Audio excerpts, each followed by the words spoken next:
Episode 4 is out in the What If series, and it was a sad one. Welcome to the Chaos Multiverse, everybody. Jimmy or Chaos here, and we're just going to jump into this. An in-detail breakdown of the entire episode. So if you haven't watched it and you don't want to be spoiled, here is your spoiler alert. You guys let me know what you think about this one compared to the first 3 episodes. So it's out there, and it brought a completely different take on the MCU's Doctor Strange. This explores a reality in which Doctor Strange loses the love of his life, Christine Palmer, rather than losing the use of his hands as he did in the first Doctor Strange Marvel movie. So the Watcher appears before the audience, watching over Stephen Strange as he drives his sports car, like the one we saw him drive in the 2016 Doctor Strange movie, to pick up our Christine Palmer from a party. The Watcher explains that we have witnessed realities where one choice can create new stories and heroes, but then tells us there can be a universe where the wrong choice was made, which can lead to strange consequences. Already, the Watcher is foreshadowing Strange's turn and how wrong his choice was, which is funny because we get this odd vibe from him in the Marvel universe too, like on the big screen. He had an odd vibe in the Spider-Man No Way Home trailer. Anyway, usually it seems that there is a nexus event in each episode, which creates this separate timeline from the main MCU. But this episode, we see 2 separate nexus events. One, which leads Strange to become a sorcerer, and the other, down the dark path. Now, the first nexus event occurs, and it's when Christian Palmer, played by Rachel McAdams, accepts Strange's invitation to accompany him to a dinner in his honor.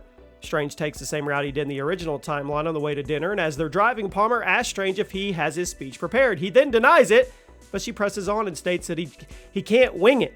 Doctor Strange has always been one for careful strategic planning, as we see that when he looks into the future in Infinity War to see which possible outcome the Avengers need to succeed. So Palmer listens to a small segment of his speech and then interrupts by pointing out how boring it was and that Stephen should just run up on stage and scream and cheer like a popular game show host called The Price is Right. Now, this game show being referenced can be referring to the fact that Stephen is paying a huge price for Palmer, but is that the right decision? So it seems that in this universe, Stephen and Christine are even closer, and it's nice to see his relationship. Then Stephen attempts to overtake a vehicle in front of him, almost crashes into an oncoming vehicle. He swerves out of the way, but the car behind him knocks the car off the road and down a ledge. Now, in the original timeline, Strange was alone. Here, he's with Christine. And when the dust settles, Strange looks over to Palmer to reveal she is dead. The shattered glass that portrays this moment of Strange shaking Palmer could be referring to his heart being shattered once he comes to the realization that his love is gone. We then see shots of Strange at Palmer's funeral as the Watcher reveals that Stephen didn't lose his hands, instead his heart. The Watcher then explains that Stephen became a sorcerer because of this and eventually defeated Dormammu just like he did in the original Doctor Strange movie. So other than Palmer's death, the original timeline is playing out exactly the same way at the moment. During one of these shots, we see Stephen read from a book about the Eye of Agamotto, and he states that the eye can alter and manipulate timelines. Now, before Loki's season finale, there was one sacred timeline, but now the sorcerers in the different universes are all aware of multiple timelines existing. So we then see a very similar scene to the first Doctor Strange movie where he moves around with an apple, but is interrupted by Wong and the Ancient One. We then see Strange holding that eye, reminiscing about Palmer and his time with her. We can see he is being tempted, and that is where the second and biggest nexus event happens. Wong approaches Stephen and notices he's holding the eye and suggests that Strange should not do anything reckless. Wong knows that Strange has not trained in the mystic arts for long enough to really worry about or do anything with that, to be honest with you, and he knows he probably wants to bring Christine back. Strange looks at the eye again as Wong leaves and uses its power to traverse backwards in time to the moment he picked up Palmer for their date. So Strange and Palmer are once again back in the car on the way to dinner, and Christine asks what he has prepared, only this time Strange tells her he is going to wing it like a game show. Stephen knows that his time with Christine is short, so he tries to make the most of it, and when it comes to the decision to attempt to overtake in front of him again, he stops. So this is the first moment Stephen tries to alter reality to save Christine's life, but it doesn't work, and the car hits Stephen's car from behind, and once again, they go off the ledge. Stephen then travels back to the exact same moment he arrived, only this time he takes a different route to avoid the collision, but a truck comes out of nowhere. So he continues to use the time stone to try to travel back and alter the course of events, but Christine dies every single time. One instance has her die a heart attack, another a man shoots her with a gun, and there's even one where Strange doesn't even pick her up and decides to go to a bar. In the bar, he notices a news report of Christine Everhart returning as the news reporter from Iron Man 1 and 2, where it's announced that she was shot while waiting for Stephen. He can't escape it. Stephen then goes back again and asks why he can't change that and about what happened. and then he hands Christine his keys, hoping that something will change, but once again she dies. So Stephen emerges from the crash. He screams out in anger over the fact he cannot change what happened. We then see the Ancient One alive and well at this point in the time that Strange went back to, and she urges him to stop. She reveals that Strange can't change Christine's death as it is an absolute point in time, and that Stephen is going to go back and fix it. That's going to lead to a paradox. And the paradox would be that Christine has to die for Strange to learn the magic. So if he brings her back using the magic he learned, technically he wouldn't have learned those abilities, hence the paradox, which results in Christine's death as irreversible and cannot be changed. Strange wants to argue with the Ancient One by stating how all the old sorcerers may have figured out a way to reverse an absolute point, but their books cannot be found. So then the Ancient One tells Stephen he needs to move on, and him trying to defy the laws of reality lead to a path of darkness. Stephen activates the eye, and the Ancient One attacks, but it's too late. Strange appears far back in time and meets a man in a jungle environment. That man leads Strange to the lost library of Cagliostro. Hopefully I said that right. However, upon his arrival, a defense spell activates, dropping Strange down a huge hole in the ground. The man from earlier appears and comments on Strange's attire, to which Strange corrects him by stating that it was Armani. The man reveals himself to be Obith, who is a librarian for the lost books that we talked about. And Cagliostro was an ancient sorcerer who dealt with a lot of dark magic. In one of his books, it was even used to take powers from the dark dimension and bring back Dormammu. So, this man leads Strange to the library and calls him Sorcerer Armani, to which Strange corrects him by saying his name is Strange. It's a running joke in the MCU where people get Stephen's name wrong every time, and then when he corrects by saying that his name is Strange, others think he is in fact commenting on how unusual his name is. It's funny. We then move into a large room filled with the books, and Strange summons all the books to his person as he searches for a book on time manipulation. He opens a book and we see the symbol, which is the symbol of the dark dimension. This is the first sign that Stephen will start pulling powers from the dark dimension to give himself enough power to break that absolute point in time and save Christine. The book then tells Strange that he needs to absorb other beings and gain power from them in order to be strong enough to save Palmer. He starts with a creature. And in fact, this is the same creature we saw in the first episode. It could be that this was one of the many angled ones, a creature that resides within a void between universes. This is the second time we've seen this creature, so this could be the case. And to be even more specific, this could be one of the many angled ones called Shumagorath, who is seen many times in the comics, and we'll actually probably see in Doctor Strange Multiverse of Madness. Strange does what he does best. He bargains with the creature to lend it some of its powers. So, he gets knocked out for doing that.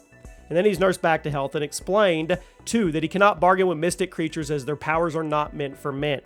He's then asked if all the pain is worth it to bring Christine back, to which Stephen states that every moment of pain is worth it. So, you guys already know the foreshadowing that's coming for him to be evil. Stephen ignores the man's warnings and agrees he cannot bargain with him, and instead, he should just take powers by force. He begins summoning more mystic creatures, starting with the little gnome, which he absorbs very quickly. We then see a bug-like creature wearing a darker version of the Cloak of Levitation, which he takes, and he returns the bug from where it came from. We then see Stephen absorb several creatures, such as a multi-eyes raven, a dragon, two-headed ram, a reaper, a bat, and many other creatures that we've seen in various quick shots. Every time he absorbs one, his appearance changes into that creature before returning to the original body. Now, this is showing the audience that what Strange is doing is unnatural. And the Watcher even points out that Strange is heading down a dark path, but he can't warn him. So, the Watcher hangs in the background as he says all this, and Strange turns around as though he could actually hear the Watcher speak. It's a bit of a fourth wall break, if you will, as the Watcher is looking into this universe that we're watching, similar to a one-way mirror. But Stephen could hear the Watcher speak to the audience from the other side, are getting even stronger, strong enough to hear things beyond the walls of reality. So after the Watcher leaves, Stephen continues with his absorption as time passes on by outside the walls, and Stephen has a rematch against the tentacle creature, cuts off its limbs by closing the portal, just like Wong cut off Cole Obsidian's arm in Infinity War, and absorbs the final creature. The camera then cuts to Strange, seeing the man dying on the floor. The man tells Strange that time has passed by slower within the library, meaning Stephen has spent centuries absorbing all these creatures. Stephen opens the eye so he can reverse time and allow this guy to live longer, but he refuses as he believes that death is part of the plan.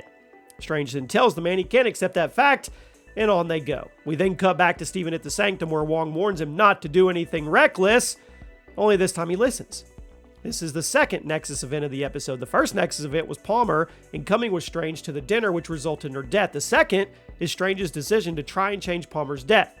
Now, the Watcher points out there's two versions of Doctor Strange living in this universe as Strange stands up and walks outside to find reality crumbling around him. The Ancient One that appears to Stephen, although dead at this point in time, she has found a way to send a message to him after her interaction with Evil Strange. The Ancient One reveals that when the dark version of Strange went back in time, she split reality in two, allowing for two Doctor Stranges to coexist in one reality, which would limit the powers of the evil version and give them a chance to stop him from destroying the universe. We then cut to the inside of the Sanctum, where the Good Strange and Wong create a spell to protect Stephen from being absorbed by the Strange Supreme, which is the evil version. Wong asks Stephen if he wants to stop Strange Supreme since they are both in love with Palmer, but this version of Strange knows it's wrong. It's a simple choice for him. So then Strange Supreme summons Stephen to the past, traps him in a magical bearer, and Stephen notices a silhouette of a huge monster morphing around, seemingly made out of multiple creatures as it forms into Strange Supreme emerging from the shadows. We then get a look at how Strange Supreme has changed after absorbing so much power, and he tells Stephen that no one else would understand what he's trying to do other than those two. Stephen pleads with his evil twin to stop, but Strange Supreme tells Stephen they spent many nights trying to pluck up the courage to do something about Christine's death, and he did it. So then Strange Supreme brings Stephen back to where Christine dies, tells him that once they become whole, they can bring her back. Stephen doesn't accept it. Tells the evil version that what he is doing is not driven by love, but driven by the need to fix everything. Now, in both this universe and the original MCU timeline, Stephen studied the Mystic Arcs either to fix his hands or to save Palmer. This is a very key part of Strange's character. His arrogance drove him to become the Sorcerer, but his heart made him the Sorcerer Supreme, and eventually he became an Avenger because of it. So the two Doctor Stranges begin their duel with their magic. It's pretty good, too. It's clear this battle that Stephen is using a lot of defensive spells, like creating shields or trying to contain Strange Supreme, but the evil Strange uses attacking spells, trying to kill Stephen. We even see a moment where both cloaks fight each other, with Stephen's cloak stopping Strange Supreme's energy blast, but it gets ripped in half. Stephen then gets trapped in the illusion, where Christine appears to him. But he snaps out of it and realizes it's not real and breaks free from Strange Supreme's control. The two then appear for another fight, and they go back and forth, and it just, once they land the ground, Strange Supreme absorbs Stephen, allowing him to break the absolute point and bring back Christine. Now, Strange did not listen to the warnings of others, and the universe starts collapsing. Even Palmer starts to disappear. Then lifts a chunk of the ground to elevate them in the air while he blasts the barriers of reality so it would not collapse the entire universe. Strange then actually sees the Watcher through the wall of the universe, and the Watcher approaches Strange. Strange begs the Watcher to help and admits that the world should not pay for his arrogance, and he tells the Watcher that he is a god so he can undo what has been done. The Watcher floats away through the barriers of reality as the universe collapses, leaving only Strange in a prism as Christine slowly disappears. So what's interesting about the portrayal of this universe is that a prism, just as the Watcher states, is opening credits of the episode. We'll be seeing more of the multiverse in the future, and it could be that different universes are shown as prisms. I mean, Strange is left alone and says he's sorry over and over, but the Watcher tells the audience that one choice can destroy an entire universe. And that is it. What a sad episode. These episodes get pretty dark, to be honest with you. Let me know what you guys thought of it, and I'll see you soon.